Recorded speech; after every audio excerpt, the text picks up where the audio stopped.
você que eu queria falar hoje. É você mesmo. Está em dúvida. Também não é para menos. Afinal das contas,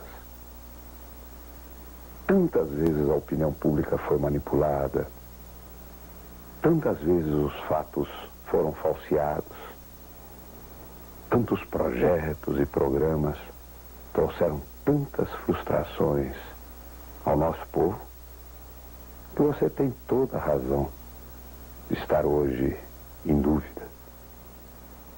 Também não é para menos, já dizem que cachorro mordido por cobra tem medo até de linguiça. Por isso, eu quero que você preste muita atenção antes de tomar a decisão. Preste atenção em cima dos programas dos candidatos, em cima das ideias e, acima de tudo, da sinceridade das propostas como elas são apresentadas. Eu tenho lá no fundo uma certeza que você, que hoje não está acreditando, amanhã vai voltar a acreditar. Quem acredita tem fé. Fé no Brasil. Por isso, juntos chegaremos lá. Eu quero neste instante agradecer a toda a população das cidades do interior e das capitais por onde temos passado. A manifestação de carinho e amizade deste povo nos incentiva a continuar na nossa luta, na nossa jornada de fé no Brasil. Cada dia que passa, eu acredito mais no nosso futuro do que eu acredito no meu povo. A todos vocês que têm manifestado tanta confiança no nosso projeto, eu quero lhes transmitir uma certeza. Ele vai dar certo. Juntos chegaremos lá.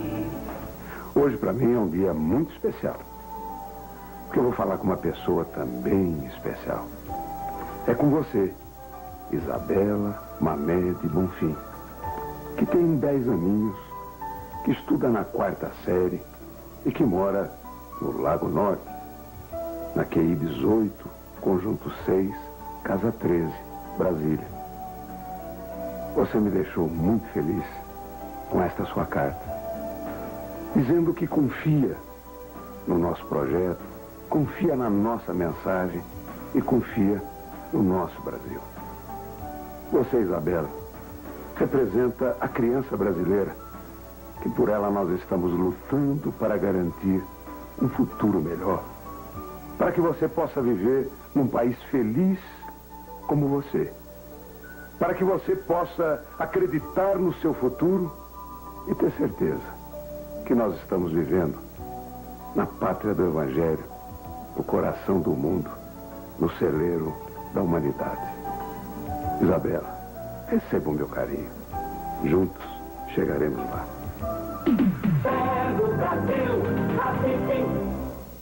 A dívida foi um dos maiores crimes que já se cometeu contra a sociedade brasileira.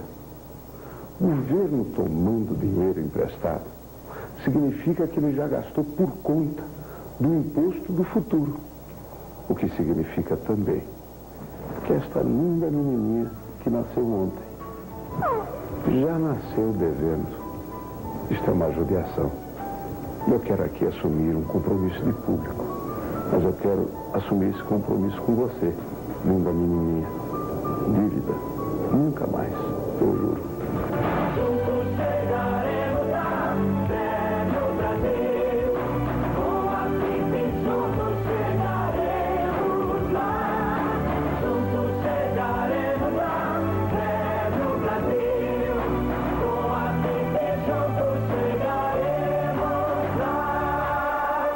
Já falaram os engomados.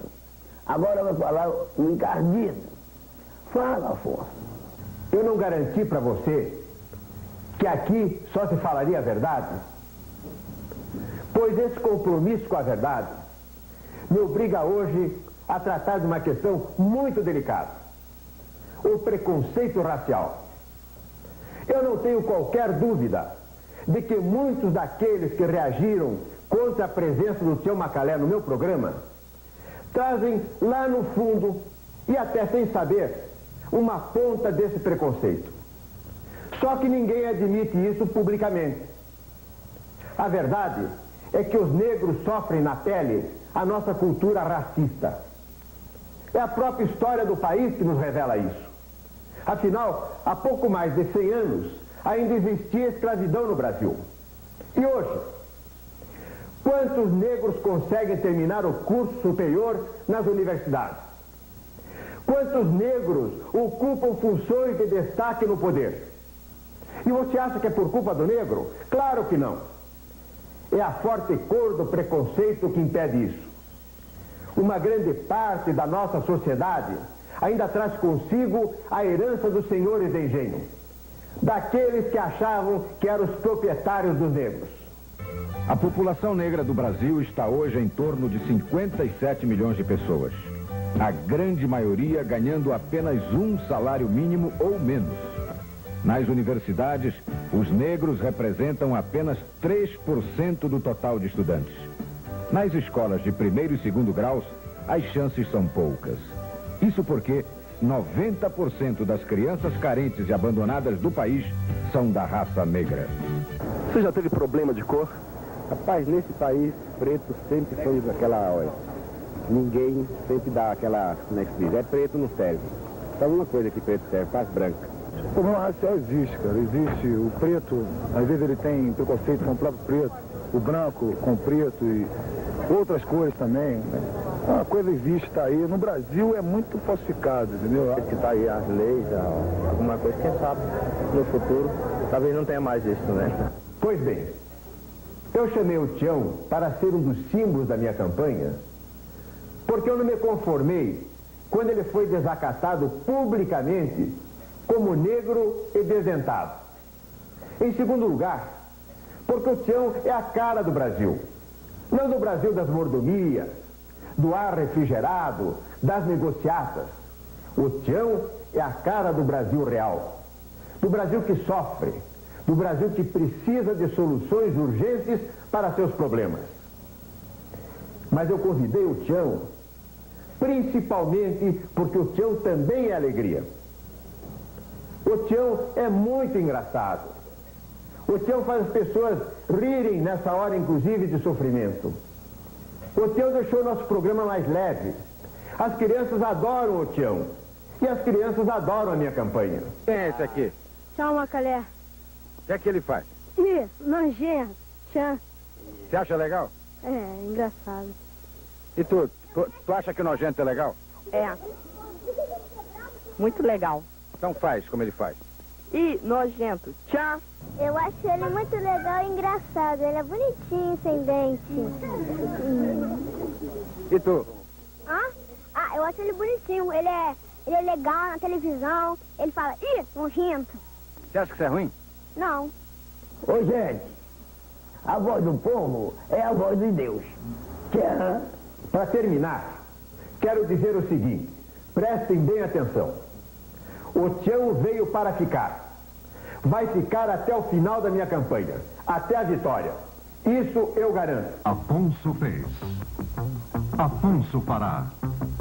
E aí, Tião, o que você está achando da campanha? Tive até uma ideia, né? O senhor que já inventou o Vale Transporte, Vale Comida, Vale Creche. Agora tem que inventar o Vale Dentadura. Malandro. Tchê.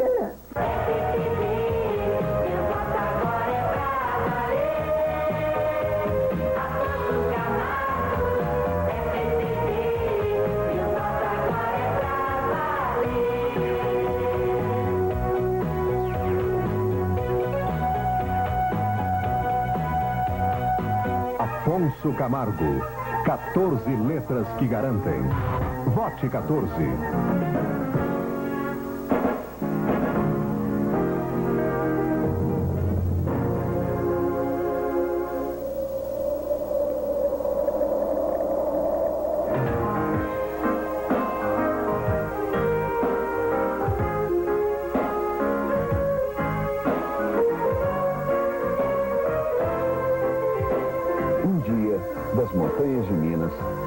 a esperança de um povo.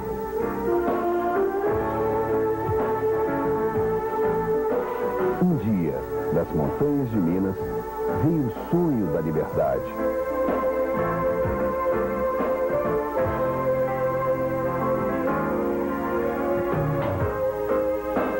Hoje, das montanhas de Minas, vem a coragem de mudar, de conseguir, enfim, o sonho, a esperança, a liberdade.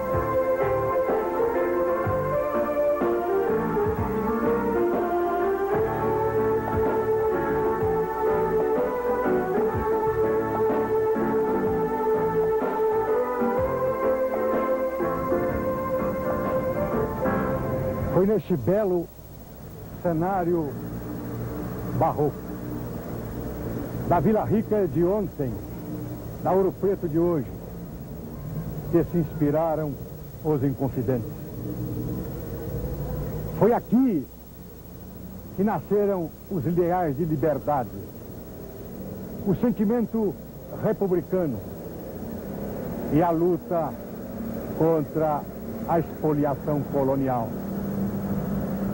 Sob certos aspectos, o Brasil de hoje guarda certa similitude com esta realidade passada.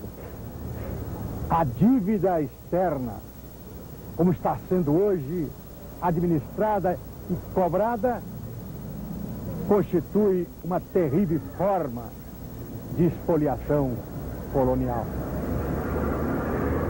É daqui, dessa Ouro Preto tão rica em tradições, e tão sólidas inspirações históricas, que eu falo aos mineiros e aos brasileiros, e os convoco para esta luta solidária de preservação dos ideais de liberdade e dos ideais republicanos, e da determinação de lutar contra a expoliação de qualquer natureza, que inspiraram os Inconfidentes. Vamos ser hoje como foram os Inconfidentes no passado, determinados e firmes na defesa dos peculiares interesses do nosso país. Mas Ouro Preto não é só passado. Seu cenário abriga no dia a dia os homens do campo, os homens das minas, os homens das artes, os homens do povo. Um cenário que não permite ao presente esquecer as lições do passado. Trabalhadores, comerciantes, artistas, estudantes. O brasileiro de Ouro Preto sabe o que quer. O brasileiro de hoje aprendeu a lição. Candidato Aureliano, há muito tempo é que eu sou eleitor dele, desde que na época que ele era governador de Minas.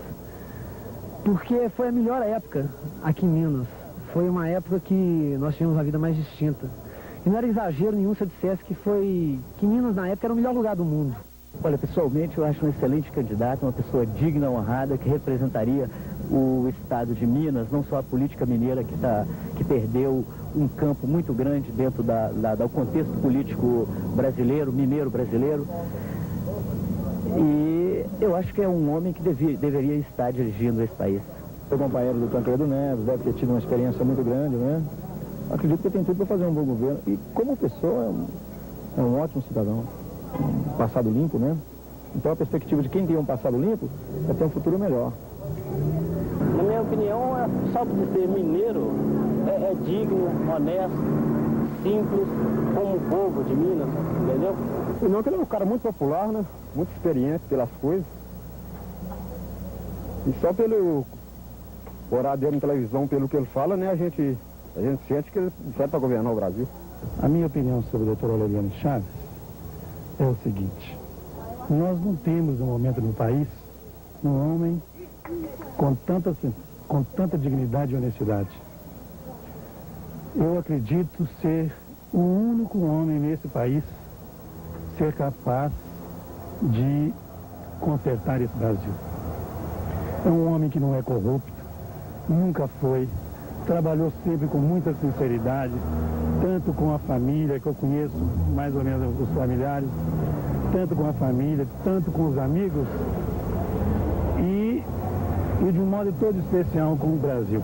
Foram os ideais de liberdade, o inconformismo, o acendrado civismo da vida dos inconfidentes que marcou a presença de Minas no cenário nacional.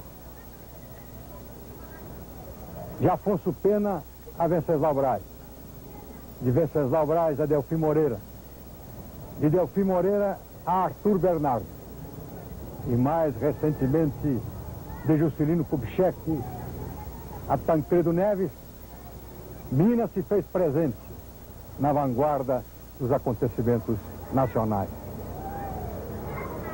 É em nome desse sentimento de que sou copartícipe que estou convocando os mineiros e os brasileiros para a construção de uma nova sociedade. Uma nova sociedade desconcentrada na riqueza, desconcentrada no poder, desconcentrada no saber. Uma nova sociedade menos desigual. Por isso, mais justa e mais feliz. É para esta arrancada solidária que vamos contar com os brasileiros e com os mineiros. Senhoras e senhores, antes que a Vila Rica se desfaça, vamos falar aqui e agora do que fica, do que passa. Rezemos para que não se desfaça nem a vila de ontem, nem a cidade que deve conter o que fica, do que passa. Paulo Mendes Campos.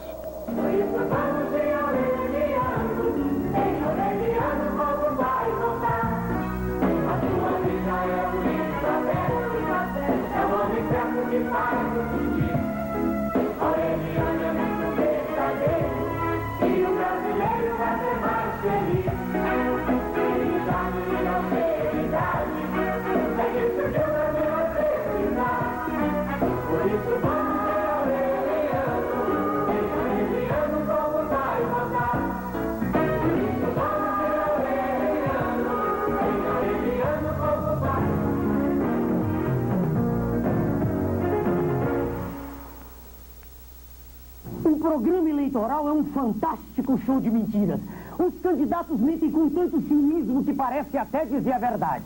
São atores muito bons em um filme de patifaria, onde a miséria é a verdade e a promessa é a mentira. Meu nome é Enéas. O Brasil para quem trabalha e produz. Vote Caiado e Calazans. E o Senhor me mostrar pelas por mim esquecidas de tudo que fiz nessa vida. Ele me fez recordar pelas 6 horas felizes que a mesa era farta na hora da ceia. Minha gente, somente as pessoas de má fé, os aproveitadores ou os ingênuos, acreditam em planos mirabolantes para acabar com a inflação, a carestia ou o alto custo de vida que tanto sofrimento tem trazido ao povo brasileiro. Na verdade, a maneira de derrotar a inflação é investir na produção. Para isso, nós temos uma proposta concreta, o nosso plano de governo, o projeto Celeiro, que irá aumentar a produção de alimentos, fazendo com que ele chegue cada vez mais barato à sua mesa. Por isso é que tenho falado em todos os meus programas que deve ser dado prioridade ao interior. Veja, eu pergunto à dona de casa, cada dia que passa, quando a senhora vai à feira, a senhora não está gastando cada vez mais e comprando cada vez menos? Isso também está acontecendo com os agricultores. Cada ano que passa, recebe menos pelo que produz. Isso deixa claro que o campo e a cidade estão sendo atacados pelas mesmas pragas. O que é que vem nos destruindo? Não são os atravessadores e os banqueiros que cada vez mais enriquecem as nossas custas? Com isso fica claro que investindo no interior, punindo o especulador e o atravessador, nós derrotaremos a inflação. E assim, nós estaremos defendendo o Brasil que trabalha e produz, tanto no campo quanto na cidade. Caiado no Mato Grosso do Sul. Hoje, Amambai, Antônio João, Bela Vista, Jardim, Guia Lopes, Aquidauana e amanhã, Coxim, Rio Verde, São Gabriel, Camapuã e Campo Grande, Caiado, no Mato Grosso do Sul. Brasil. Cada estado mandará para Brasília, como líderes regionais, 10% de seus deputados e um senador. Assim, além de reduzir 80% das despesas, o Congresso fica mais racional e ágil. Mobilização nacional. O caminho da independência, da verdadeira liberdade. PMN, o Partido da Mobilização Nacional. Vamos mobilizar o Brasil para a verdadeira liberdade. Celso Brandt para presidente. Para vice-presidente, José Natan. O Brasil precisa hoje da união de todas as suas forças, de todos os seus partidos, para que haja um trabalho que é o trabalho fundamental, que é a libertação do país. Nós temos de conquistar a soberania do Brasil. E esta conquista só será feita se todos se unirem em torno de um projeto político, que é o projeto político da libertação nacional. PMN, Partido da Mobilização Nacional. Eu acho que todos nós devemos entender que o salário deve dar para o trabalhador condições para ele fazer tudo isso de acordo com a sua vontade. Ele não deve pedir a ninguém para poder comprar um litro de leite para o seu filho. Ele tem de ter um salário condigno para isso. O salário do operário brasileiro é o mais baixo do mundo.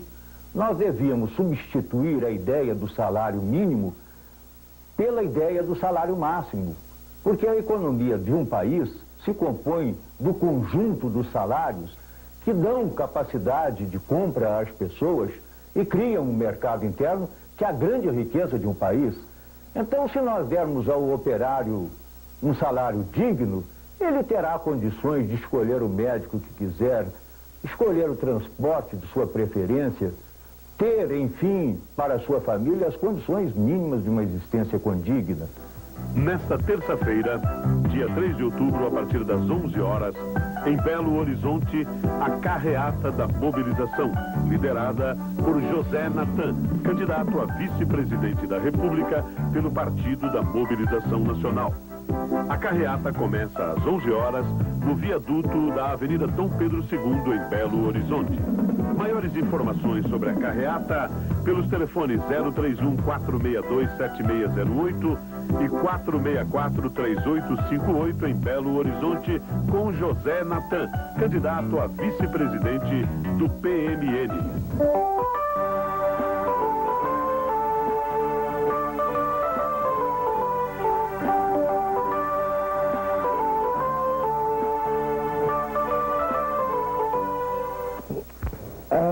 Esse Brasil não tem jeito, não vai mudar nada, vai continuar a mesma coisa. Acorda, Brasil! Nesses últimos tempos, tem muita gente achando que esta é a melhor saída para o Brasil. Que triste realidade. São milhares de pessoas que partem em busca de oportunidades de trabalho, de realização. E pensar que o Brasil foi um país que recebeu gente do mundo inteiro porque elas viam chance de ganhar dinheiro e fazer a vida por aqui. Onde está aquele orgulho de ser brasileiro, de acreditar no Brasil? Seria tão bom ver de volta esses nossos filhos. Gente que deixou amigos e família por aqui. A Bíblia, nesse ponto, fala sobre o filho pródigo, que foi embora de casa, mas um dia voltou. O PMB gostaria de ver de volta muitos dos filhos desta nossa terra. É para isso que nós queremos um Brasil que volte a ser aquele país de oportunidade. Para que cada brasileiro ou estrangeiro aqui radicado sinta orgulho de morar, de trabalhar, de viver, de construir sua família. Não podemos esquecer dos brasileiros importantes que ajudaram a fazer a nossa grandeza, como Getúlio Vargas, Juscelino Kubitschek de Oliveira, Tiradentes e os camponeses do Brasil. No dia 15 de novembro, pense no Brasil. Eu conto com seu voto. Armando Correia, presidente, número 26. Quantos anos você tem? 16. Você vai votar em 15 de novembro? Vou, claro. Em quem você vai votar para presidente? Armando Correia. Você vota em quem? Dia 15 de novembro, no Correia. Vamos despertar a força do novo Brasil. No dia 15 de novembro, na hora de votar, vote no progresso. Vote em Armando Correia, número 26.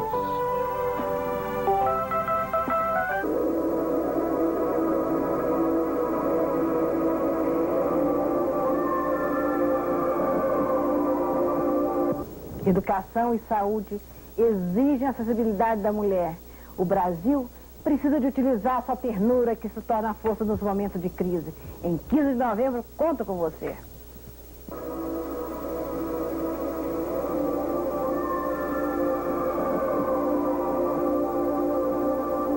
Agora é a vez do povo. Um programa da Frente Brasil Popular na sua. Aqui você vê o povo na TV. A inflação de setembro chegou a quase 36%. É a segunda inflação mais alta de todos os tempos no Brasil. Os preços das mercadorias foram remarcados em todos os estabelecimentos comerciais. Os salários tiveram seu poder de compra radicalmente rebaixado.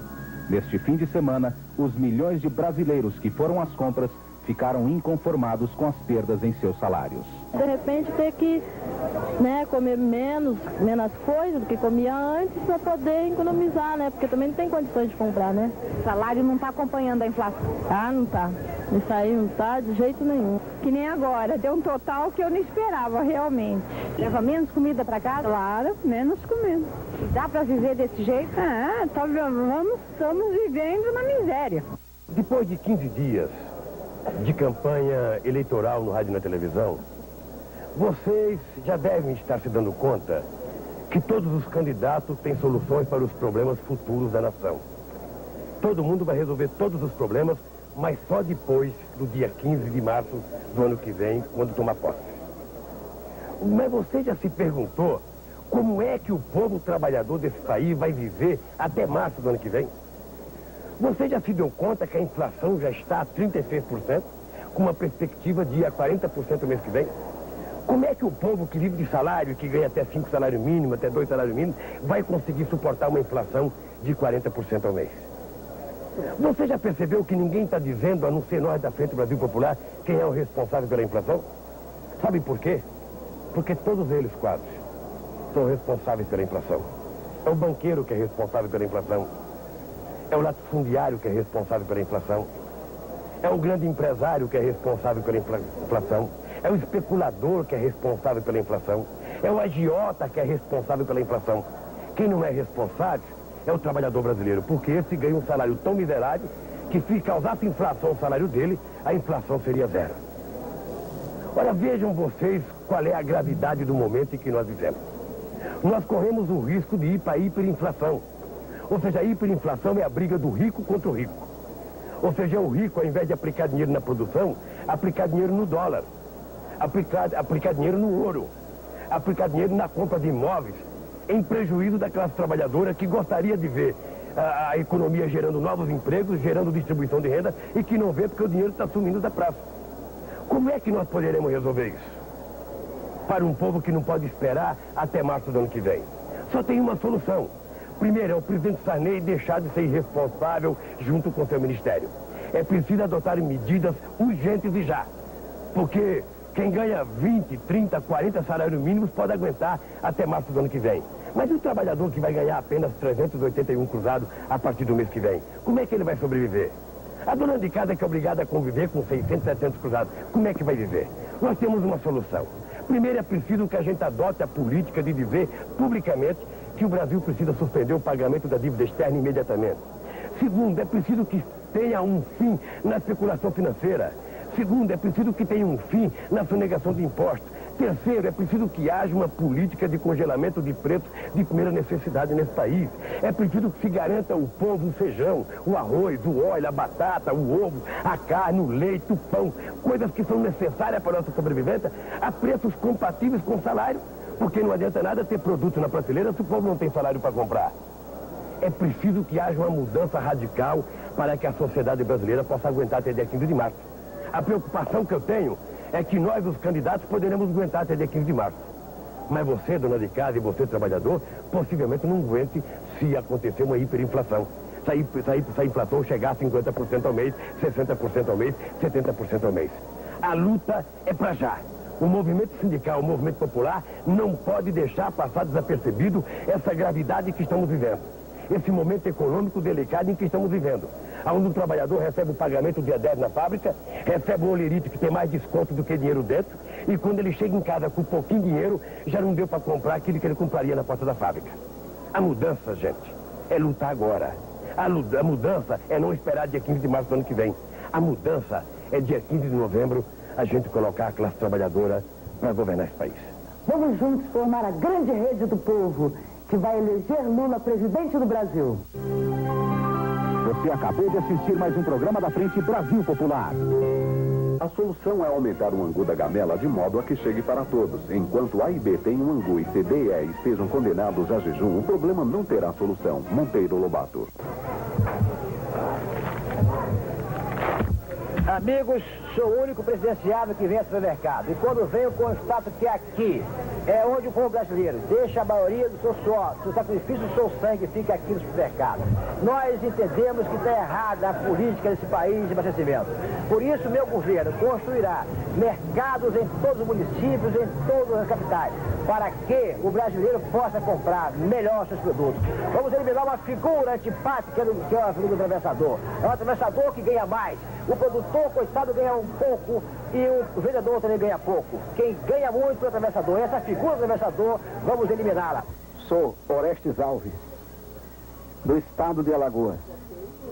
Tive a honra de ser convidado pelo doutor Antônio Pedreira para disputar o cargo maior da nação na qualidade de vice-presidente da República.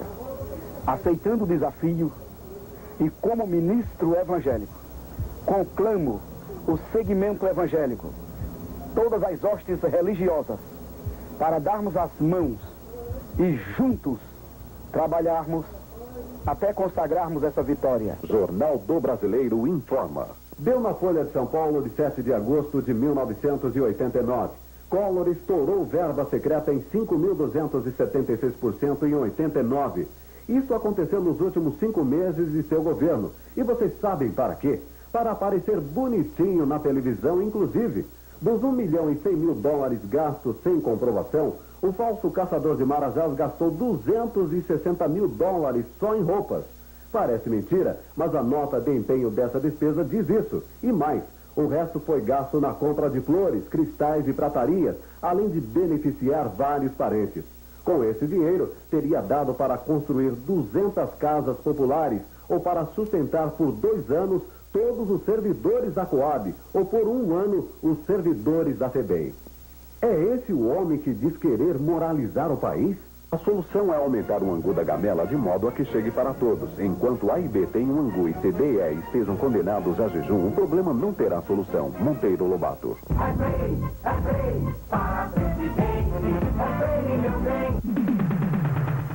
Todos nós temos assistido o programa do Tribunal Superior Eleitoral. Nós temos visto, até com muita surpresa, vários candidatos, ou quase todos os candidatos, dizerem das soluções para os problemas brasileiros. Alguns até dizem que vão resolver todos os nossos problemas, de habitação, de educação, de saúde, resolver o problema do custo de vida, resolver o problema da crise do Estado brasileiro. Nós temos soluções até muito miraculosas. Mas é bom se refletir sobre isso. Quem é responsável pela sociedade brasileira ser injusta e perversa? Isso não é obra do acaso. Isso foi uma construção pela classe dominante, pela elite dirigente, por muitos desses que estão aí oferecendo soluções para os nossos problemas. Foram eles os responsáveis por esses problemas. Sustentaram um governo que aprofundaram a desigualdade. Governos que foram injustos.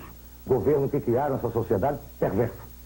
Será que é possível imaginar-se que esses que foram responsáveis por esses governos, que foram responsáveis por esses problemas, vão encontrar caminhos e alternativas para a solução desses problemas? Isso é meio difícil. Todos eles, e aí sem exceção, ou foram ou são governo, em todos os níveis, municipal, estadual e federal. Se não resolveram um problema, e alguns deles até criaram esses problemas, evidentemente que com eles não vamos mudar esse país. Temos que construir um novo caminho. E esse caminho tem um nome. Esse caminho tem uma outra alternativa. E essa alternativa, e esse caminho, é o caminho do socialismo. Eu já decidi. Vou votar no Roberto Freire no primeiro e no segundo turno. Porque, no meu entender, o Roberto Freire está correndo 2 pares aí. Um, aliás, ele já ganhou. Ele já é o grande líder socialista do país. Agora, a outra corrida nós vamos conferir no dia 15 de novembro. E aí, pessoal, vamos votar no Roberto, porque nele a gente vota com a consciência limpa, tranquilo, é um voto de consciência e de coração. Nele eu voto sem vergonha. Grande comício com Roberto Freire no dia 2 de outubro, às 17 horas, no Calçadão de Nova Iguaçu.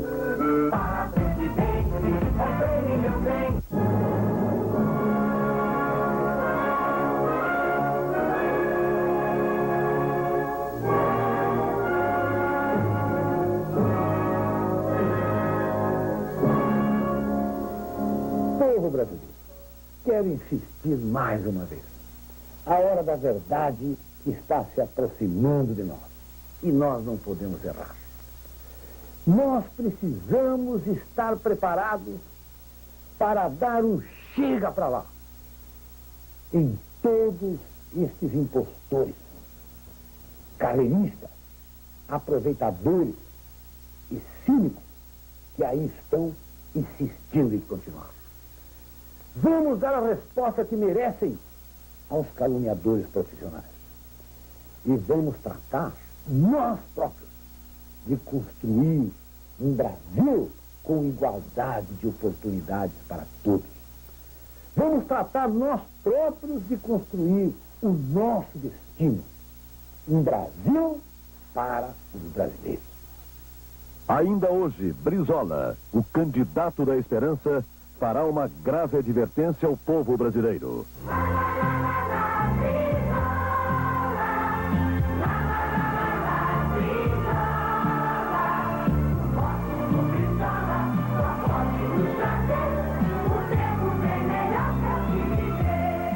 Povo brasileiro, as pesquisas, o que se pode afirmar com toda segurança é que essas pesquisas custam muito dinheiro. Por conseguinte, não só não estão ao alcance dos partidos, principalmente de um partido como o nosso, quanto isso comprova que se constituem num instrumento do poder econômico, visando influir indevidamente no processo eleitoral. Ora, essas forças econômicas inspiraram uma ditadura de 20 anos. Não irão se utilizar das pesquisas em benefício do continuismo dos seus privilégios? Assim que, quando essas pesquisas são divulgadas de uma forma sistemática pela televisão, se constitui, no meu conceito, numa violação do processo de formação de consciência do povo brasileiro.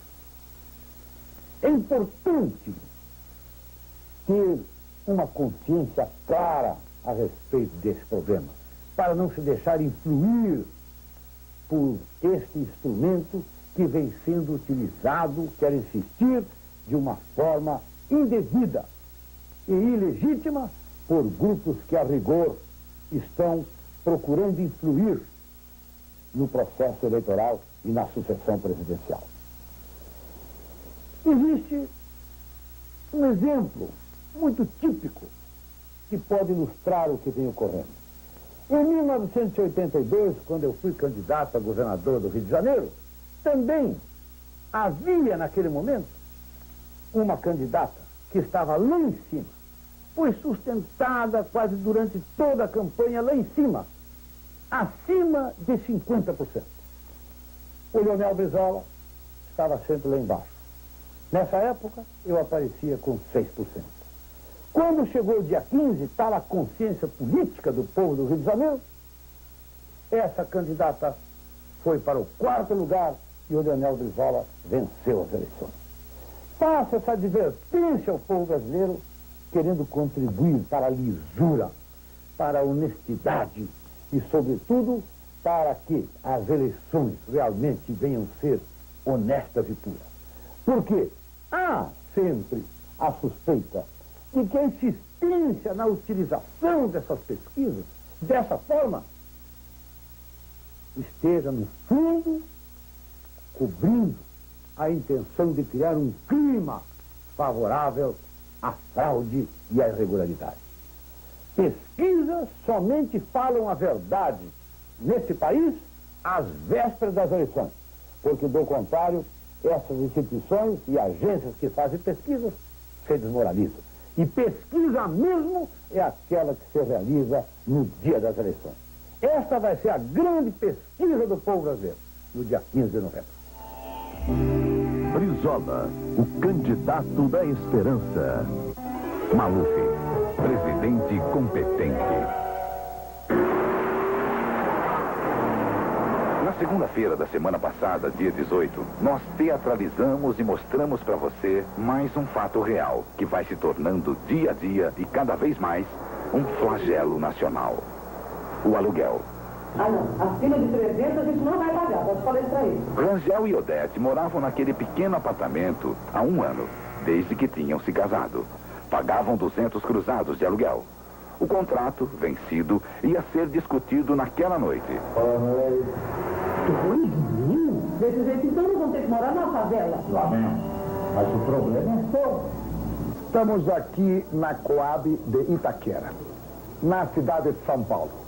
O maior conjunto habitacional do país. Mais de 200 mil pessoas aqui moram. Quase uma Brasília que foi construída aqui no governo. Estamos aqui no apartamento do Luiz. Esse apartamento é seu, Luiz? É meu, correto. É sua propriedade? É minha propriedade. Quanto é que você paga aqui de prestação? 22 cruzados. 22 cruzados de prestação. E o senhor, seu João, é o avô do Luiz, não é isso? É do Luiz. O senhor mora no mesmo prédio? No mesmo prédio. O apartamento é seu? Não, é alugado. É alugado. Quanto o senhor paga de aluguel? 100 de aluguel. 100 cruzados de aluguel, não é isso? Então vejam os senhores o drama. O neto no mesmo prédio paga 22 cruzados de prestação. O avô no mesmo prédio aluga um apartamento e paga 100 cruzados. Sabe por que o aluguel é caríssimo? Porque o governo não constrói casa. Meu programa, construir 5 milhões de casas durante meu governo. Quando presidente, 1 milhão de casas por ano. E o dinheiro do sistema de habitação vai ser para construir casas para você. Cada brasileiro tem que ser proprietário, no mínimo, da sua casa própria. E não deve pagar aluguel. Que homem é esse que não cansa, não desiste? O tempo passa, ele resiste. Quando queima, não sossega. Que homem é esse que insiste tanto em lutar? Moradias para o povo. Coab de Taipas. Feita por Paulo Maluf como prefeito de São Paulo entre 1969 e 1971. Coabs de Itaquera, Guaianazes e Sapopemba. Os maiores conjuntos habitacionais do Brasil, feitos por Paulo Maluf como governador de São Paulo entre 1979 e 1982. Graças a Deus eu moro na Coab, porque o que a gente paga estão pagando preço saudável. Tem 2 quartos, sala, cozinha, área de serviço e o banheiro, mas é ótimo.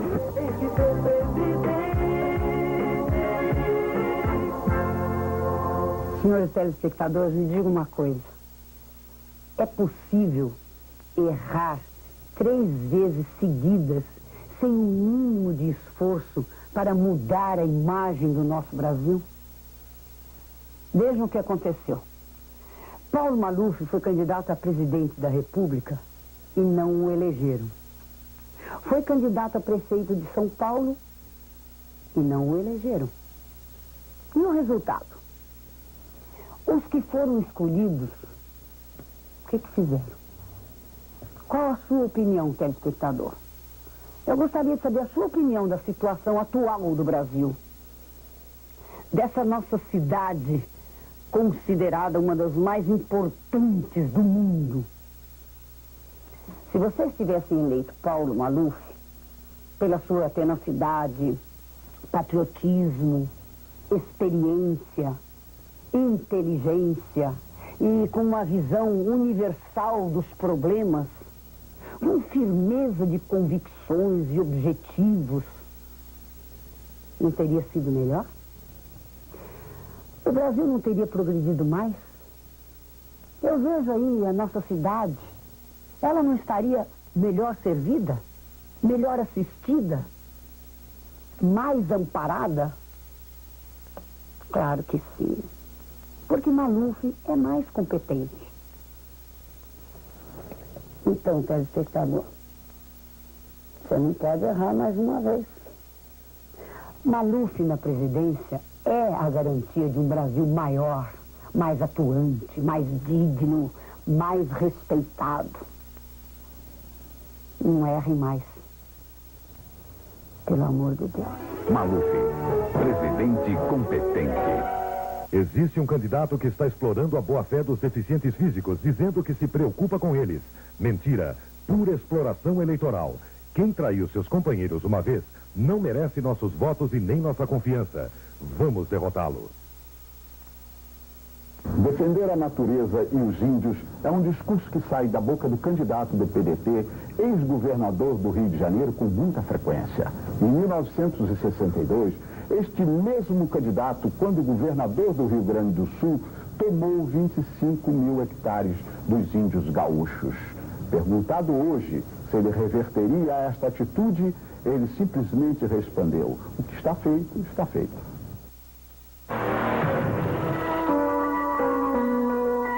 Eles construíram cada palmo desse chão, ensinaram sua arte e ajudaram a forjar a riqueza do maior centro econômico do país, a cidade de São Paulo. No fim da jornada, apanhados pela crise financeira, eles se tornaram prisioneiros da terceira idade, condenados ao isolamento. Não podiam sequer andar livremente sobre o que era seu.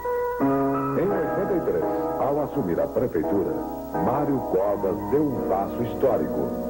Devolveu a cada cidadão com mais de 65 anos o direito de transitar livremente pela cidade sem pagar nenhum tostão. O passe do idoso foi um gesto pioneiro, o resgate de uma dívida social que serviu de exemplo para todo o país. Um governo eficiente, humano e democrático. Mário Covas, presidente. Um homem testado e aprovado. Eu queria pedir licença a você para lhe fazer hoje a apresentação do candidato do PSDB a vice-presidente da República. Trata-se do senador Rui Gabriel, como você já sabe.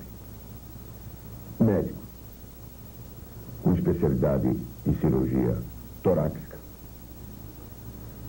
que começou a sua vida pública como secretário de saúde do estado do Pará. Foi depois, seguramente, um dos melhores prefeitos de Belém. Foi eleito constituinte na qualidade de senador. Durante a elaboração da Constituição, foi o relator da ordem social. Mas eu gostaria de deixá-los hoje com a figura do companheiro Almir Gabriel e até, desde logo, aquele esquente motor com bastante rapidez, que ele já coloque alguns problemas que estão muito presentes na hora do dia. Meus amigos, nesse nosso primeiro encontro, eu gostaria de tratar de um assunto dramático da vida brasileira, que é a da assistência à saúde, da assistência médica. É um problema dramático, mas que dá para resolver. O PSDB tem a solução. Antes de nós darmos a solução, eu gostaria que vocês, comigo, vissem cenas que representam essa situação grave e que são uma síntese de toda a problemática nacional. Hospital Regional, Cidade Satélite, Distrito Federal. Os pacientes estão na fila desde as 2 horas da manhã. Os portões se abrem. O povo entra, mas o sofrimento ainda não terminou. Falta remédio, falta médico, falta tudo. Quem precisa da medicina pública no Brasil só encontra angústia e desespero. Já tem 3 horas que eu estou aqui com meu filho com febre, vomitando, já tomei um banho de vômito do meu filho e ele não me atende. A gente trabalha e ganha mixaria também. Desconto em NPS, tem filho para comer e como é que a gente vai fazer? Normalmente, de fim de semana, nós trabalhamos em 3 pediatras. E o paciente sofre porque ele é atendido rápido, ele tem que ser atendido rápido porque tem outro na fila grave e você dificulta também o diagnóstico e o tratamento desses pacientes. Acho isso um crime muito grande que nós pagamos o INAMPS. Antes de nós receber o salário de fome, a primeira coisa que vem descontada é o NPS. Por quê? Porque quando a gente precisa ter uma assistência médica, acho isso uma covardia. Chega num hospital desse, não é os empregados, não é o povo que trabalha no hospital, que eles são humanos, eles atenderam meu esposo com muita educação, explicou a situação, que podia fazer a ficha, mas não tinha médico. Eu acho isso uma barbaridade. Eu peço justiça pelos pobres, por nós favelados da Celândia, que nós somos esquecidos. Nós somos esquecidos. É sim uma questão de justiça. É uma questão de justiça e é uma vergonha. Nós conhecemos o Brasil todo. E este mesmo quadro nós encontramos em todo ele. Meus amigos, uma relação de 157 países. O Brasil é o de número 150 no volume de recursos destinados ao setor saúde. Nesses últimos 10 anos, nós reduzimos à metade o volume de dinheiro aplicado pelo governo no setor. É uma questão de justiça e é uma questão de vergonha. O PSDB tem um plano claro em relação a essa questão. Não apenas na melhoria das condições de vida da população, mas diretamente no setor, nós devemos aplicar pelo menos o dobro do volume de recursos atualmente destinados.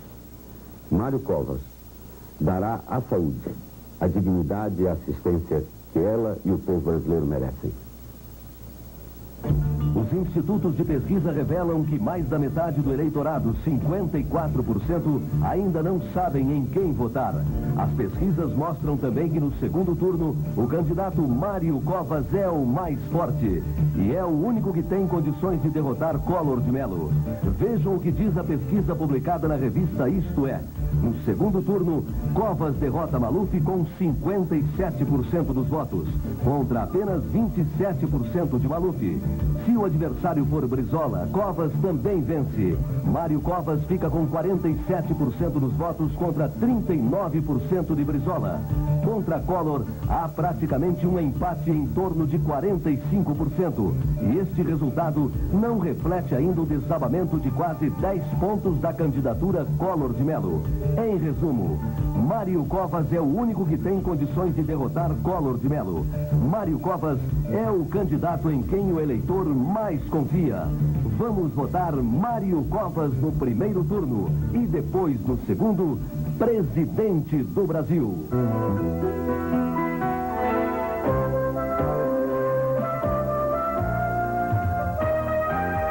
Vamos pôr o Brasil de pé.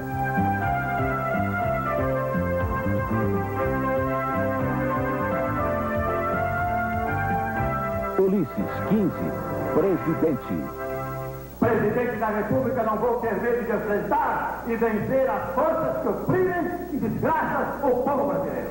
Na hora da decisão, a gente não pode dar o nosso voto para qualquer lobo vestido em pele de cordeiro. O doutor Ulisses sempre esteve com nós mulheres e o nosso voto é dele. Eu quero dizer em alto e bom som que só há um político chamado de Senhor Coragem no Brasil, até pelos seus adversários. E esse homem é Ulisses Guimarães.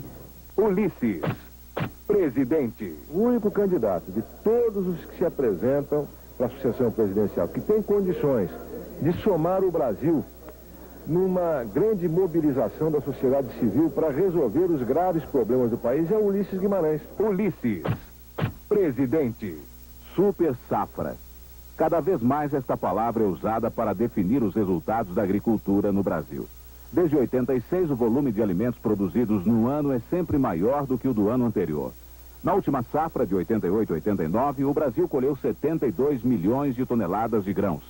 Mas toda essa comida não chega à mesa dos brasileiros. A fome é uma triste realidade no país. 90 milhões de pessoas, mais de 2/3 da população, não comem o suficiente. Mais da metade das crianças brasileiras de até 5 anos são desnutridas. No Nordeste, os números são ainda mais trágicos. 86% das crianças com até 5 anos não comem o mínimo para crescer com saúde. Muitas vezes não comem nem o mínimo para sobreviver. Hoje estou aqui para fazer um alerta à nação.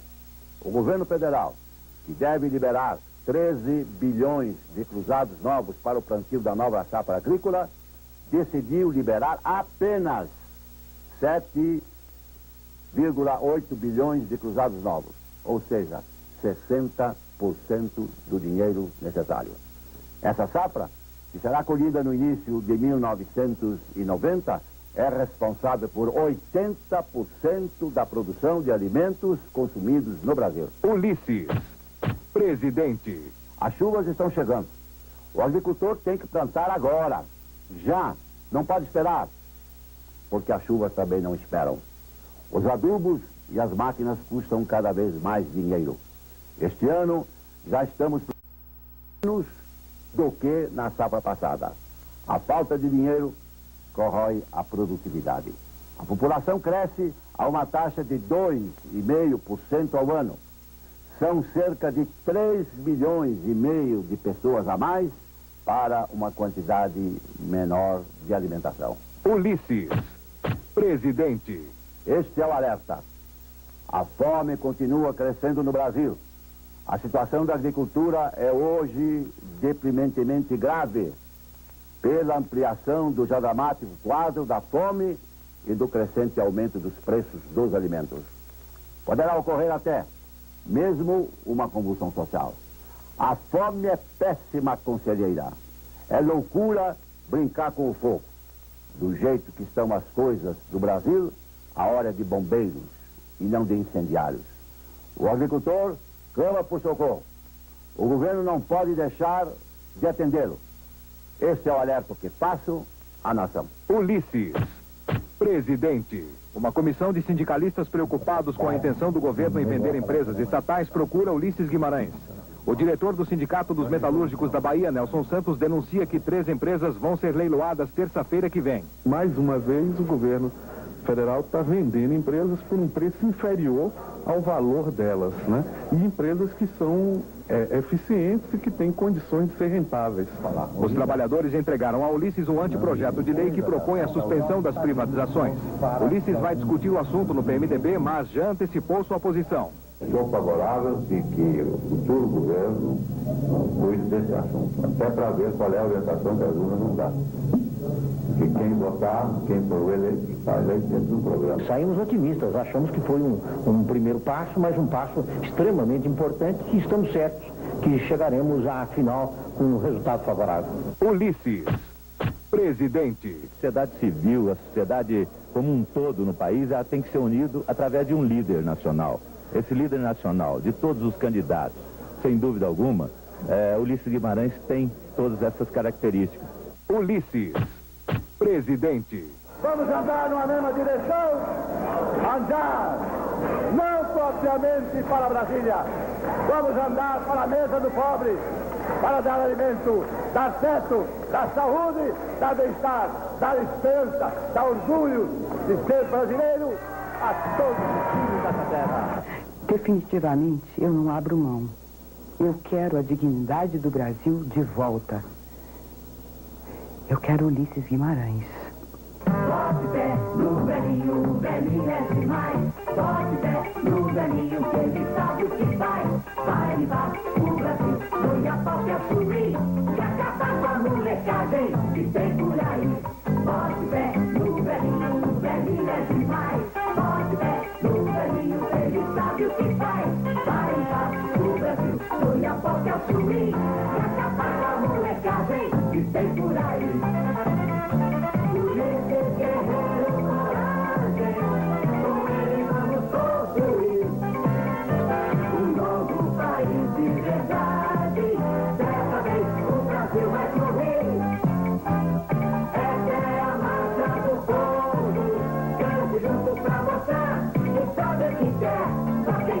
Faz um novo, o povo não é bobo, Ulisses é o Brasil. Ulisses, presidente. O fato mais grave e revelador da sociedade injusta, produzida por mais de 20 anos de autoritarismo e pela prática do capitalismo selvagem do senhor Delfim Neto, é o que acontece com as crianças em nosso país. O que continua a acontecer incessantemente, dia a dia, violentando princípios fundamentais da humanidade, inclusive da Declaração dos Direitos da Criança. O jornal Folha de São Paulo denuncia a crueldade da matança de meninos pelos esquadrões da morte, na média assustadora de 3 crianças por semana durante o primeiro semestre deste ano. Dados da Funabem indicam que mais de 7 milhões de crianças brasileiras sofrem de abandono, porque suas famílias não têm condições de atendê-las materialmente. Enquanto isso, autoridades financeiras do governo federal anunciaram que, para equilibrar as finanças públicas, já haviam sido cortadas verbas destinadas à alimentação de crianças até 3 anos de famílias carentes. Essa informação está transcrita na Gazeta Mercantil de 27 de julho. Mas somente no mês de agosto, o Tesouro Nacional gastou 4 bilhões de dólares, o equivalente a 20 vezes a despesa anual com essas crianças, para pagar juros de títulos públicos, ou seja, para garantir a especulação financeira. Assim não é possível continuar. Alguém tem que ter coragem de dizer basta. Ulisses tem essa coragem. Ulisses, presidente.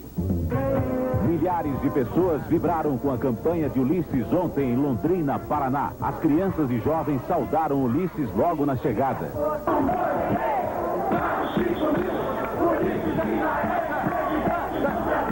A carreata de Ulisses empolgou todo mundo. Ulisses andou no meio da rua, cercado pelo povo. Essa candidatura é para ganhar, é com o Ulisses que eu vou. Ulisses segurou no colo o menino Ulisses de 4 meses. Em homenagem ao Ulisses Guimarães. É a única esperança nossa, não temos outra esperança. Falando para a multidão, Ulisses garantiu com firmeza. Eu enfrentei as baionetas, vou enfrentar a inflação, vou enfrentar o poder do Senhor, vou enfrentar os ladrões. Vamos juntos governar, salvar e redimir o Brasil. Viva Londrina! Viva a democracia brasileira!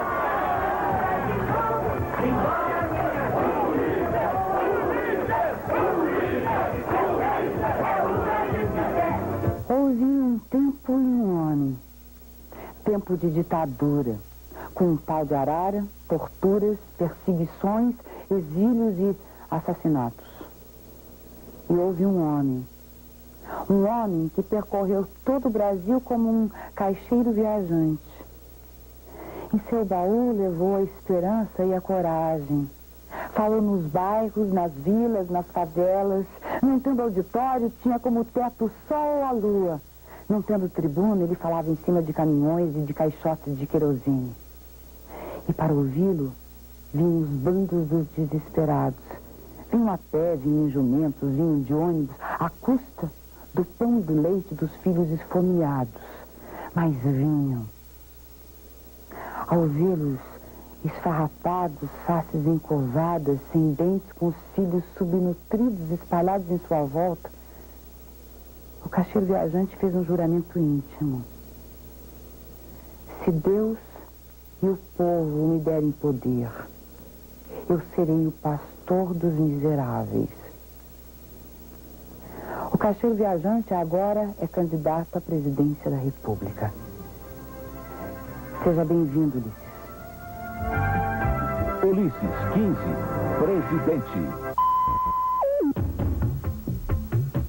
Vote no seu filho, vote no seu neto, no filho do seu filho, no neto do seu neto. Vote no futuro do Brasil. Vote verde. Caveira, presidente do Brasil.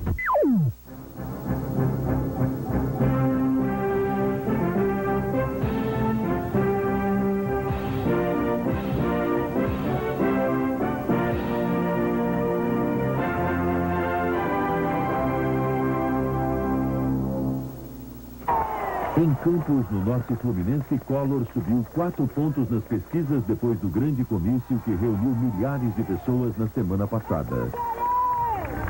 Eles tentam fazer tudo, mas nada adianta, nem adiantará. Eu não quero conversa com eles. Eu não quero acertar coisíssima nenhuma com eles. Eu quero ser contra eles. Eu irei combatê-los, porque eles já fizeram muito mal ao Brasil. Nesta fase particularmente difícil da vida nacional, eu só tenho um compromisso a assumir com vocês. É de que se eleito, de fazer um governo à frente desta república, de que todos vocês se orgulhem. Em Minas Gerais, pela última pesquisa da Datafolha, Collor tem 4 vezes mais votos do que o segundo e o terceiro colocados.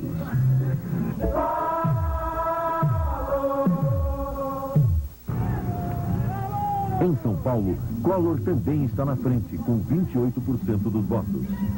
Vamos todos juntos, vocês e eu, construirmos o novo Brasil. O Brasil da solidariedade, o Brasil do crescimento econômico, o Brasil que tem um governo de vergonha na cara, como terá comigo na presidência da República.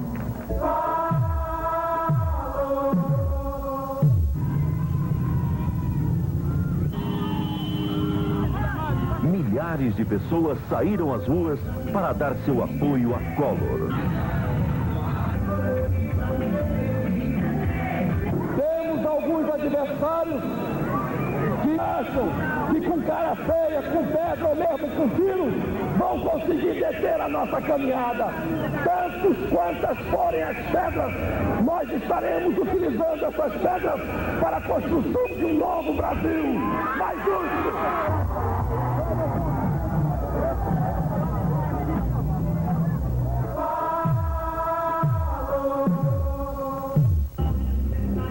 Em Natal, o comício reuniu mais de 10.000 eleitores.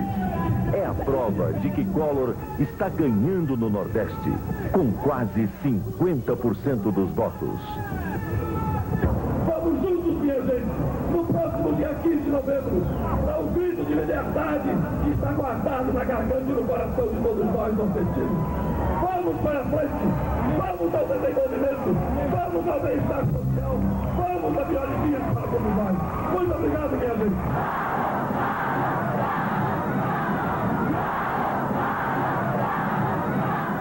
A pesquisa da Datafolha, feita em 141 municípios de todo o país, comprova: o brasileiro vota Collor.